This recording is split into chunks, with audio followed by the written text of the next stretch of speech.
스포츠 이벤트 프로모션 회의를 위해서 팀장을 비롯해 10명의 팀원들이 모두 모였습니다.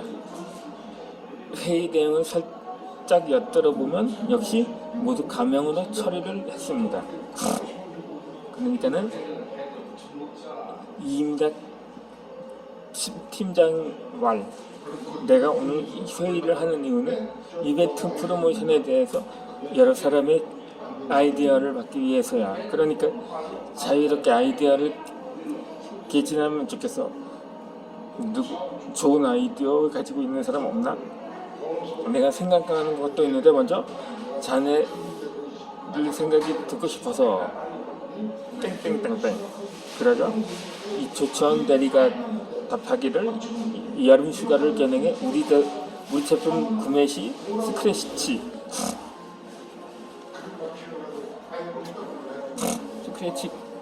카드를 긁어 3등은 텀블러, 2등은 워터파크 이용권, 1등은 제주도 항공권을 지급하는 이벤트는 어떨까요? 라고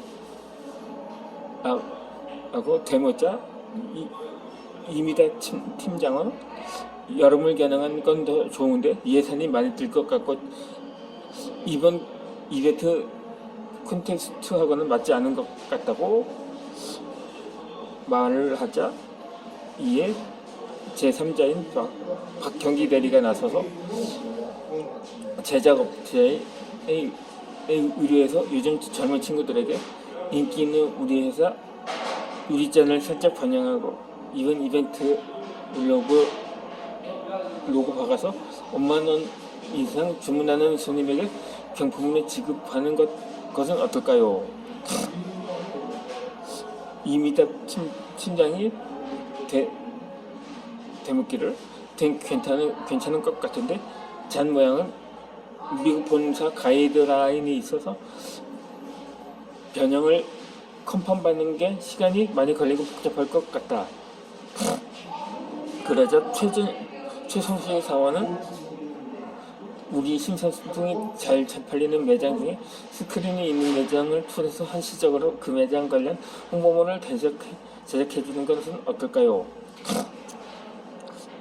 이미작 팀장 그렇게 해줬다가 손님들이 우리 제품은 안 사고 다른 제품을 찾으면 우리만 손해보는 꼴이 되지 않을까?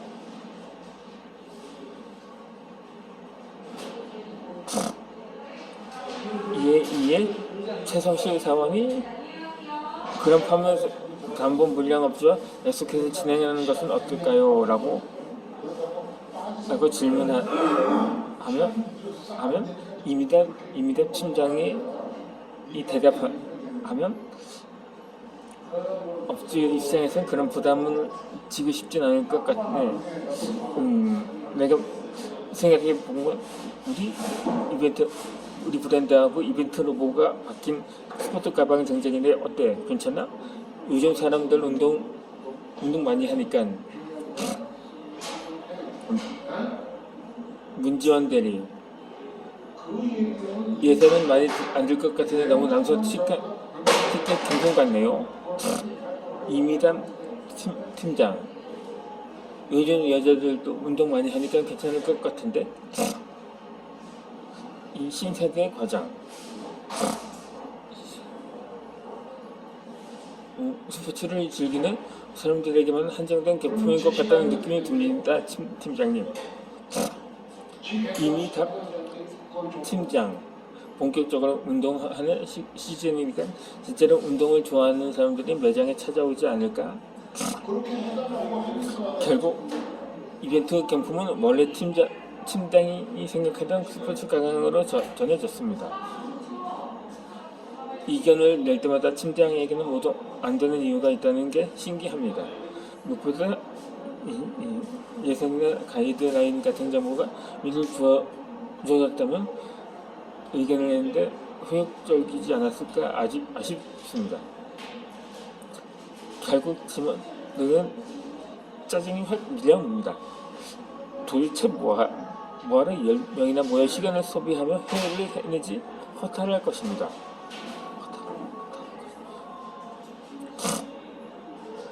10명이 모여 1시간 미팅을 했으니 회사 시간은 1.25일이 되고 그 시간이 고스란히 낭비된 것입니다. 더군다나 팀원들의 사기가 꺾었고 리더들을 향한 신뢰의 금이 가버리고 말았던 것입니다.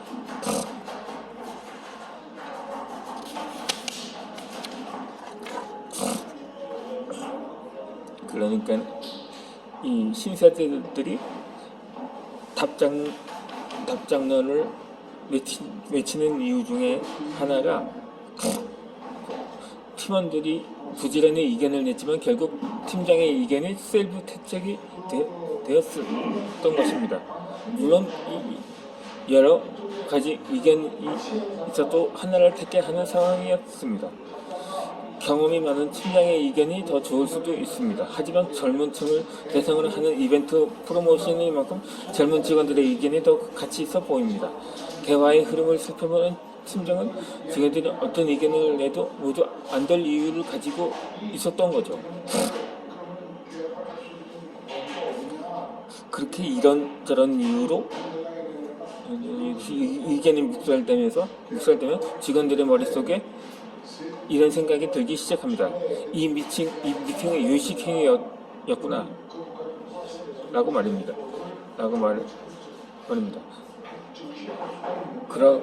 그러므로 요즘 젊은 층에서 잘 쓰는 표현 중에 답장너라도 라는 뜻은 앞에서 설명했습니다. 복습하자면 답은 정해져 있고 너는 대답을 하면 된다는 뜻입니다. 그러니까 내가 원하는 답이 뭔지 모르나?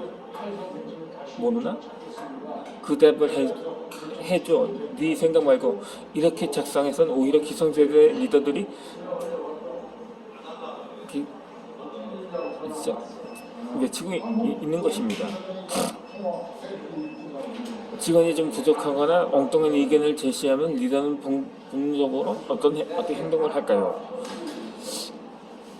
본인도 모르게 얼굴에 답답하고 짜증이 난다는 신호를 보내고 있을 것입니다.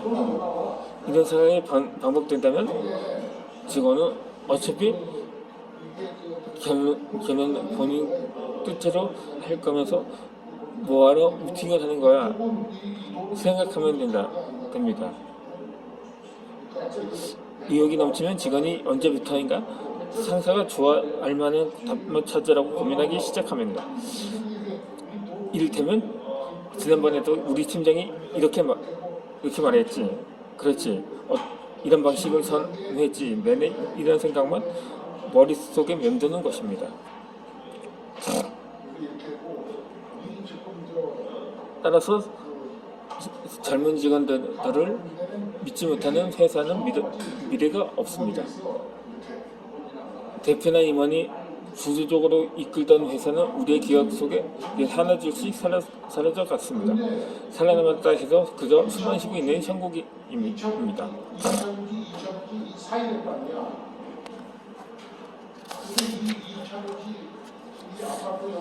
자기인식이란 신뢰의 기본 요건입니다. 그렇다면 나쁜 직원들의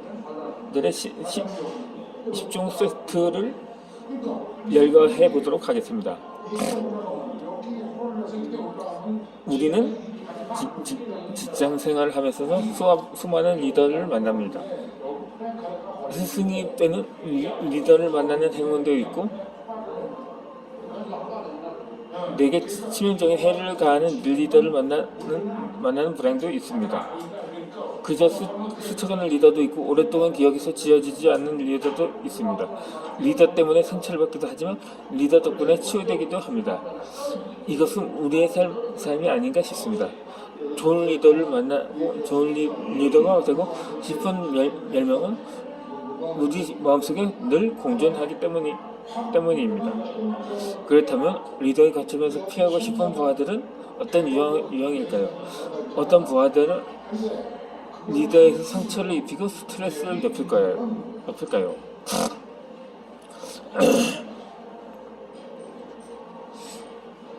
그 첫 번째, 간신히 정시에 맞춰 출근하거나 꼭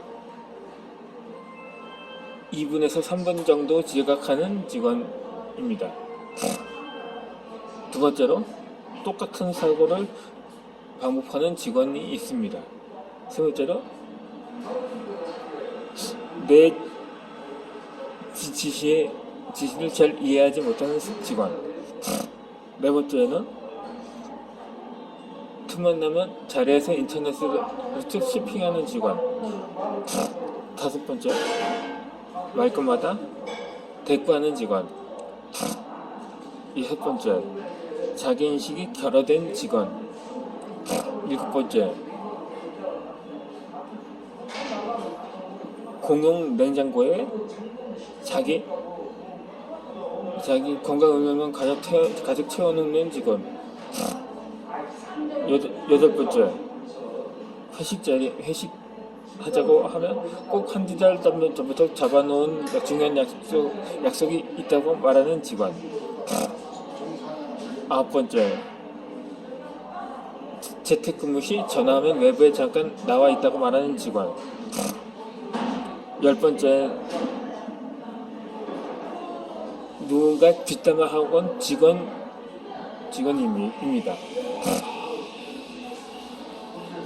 그렇다면 1번부터 10번까지 모두 해당될 수 있지만 하나만 꼽으라면 어떤 경우일까요?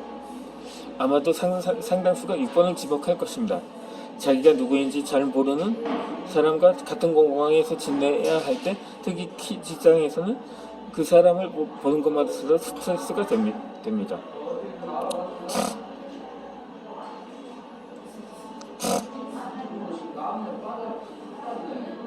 그렇기에 변화는 나를 안다는 것입니다. 그렇다면 나를 안다는 것이 왜 중요할까요? 다시 말해, 자기인식.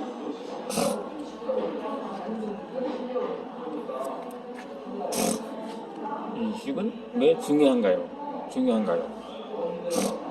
자기인식의 중요성은 이미 당대 최고의 철학자들도 강조했었습니다. 소크라테스가 한 말인 너 자신은 알라가 있고, 그 다음에 아는 것은 안다고 하고 모르는 것을 모른다 하는 것이 진정한 알미라고 말입니다. 마지막으로 저걸 알고 나를 알면 100번 써도 위태롭지 않다는 것입니다.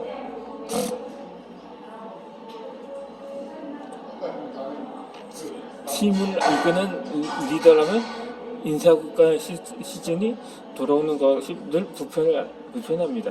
심지어는 두렵기까지 합니다. 잘 알다시피 평가 결과를 고디 국가를 버져들이는 시대는 지났습니다. 조직도 일관적 평가를 지향하며 직원들의 이야기를 더 들으려고 노력합니다. 평가의 공정성을 확보하기 위해 마치 공청회처럼 평가의 근거를 설명하는 자리를 갖기도 합니다.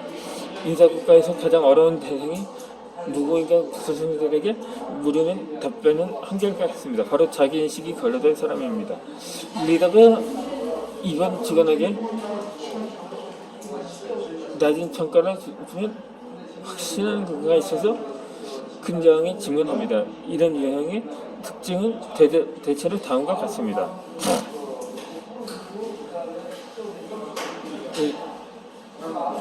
첫 번째로 문제점은 절대 인정하지 않습니다. 두 번째로는 다른 직원의 평가 내용까지 공개하기를 요구합니다. 세 번째로는 평가자와 관계가 가깝지 않은 분과장을 대우받는다고 여깁니다.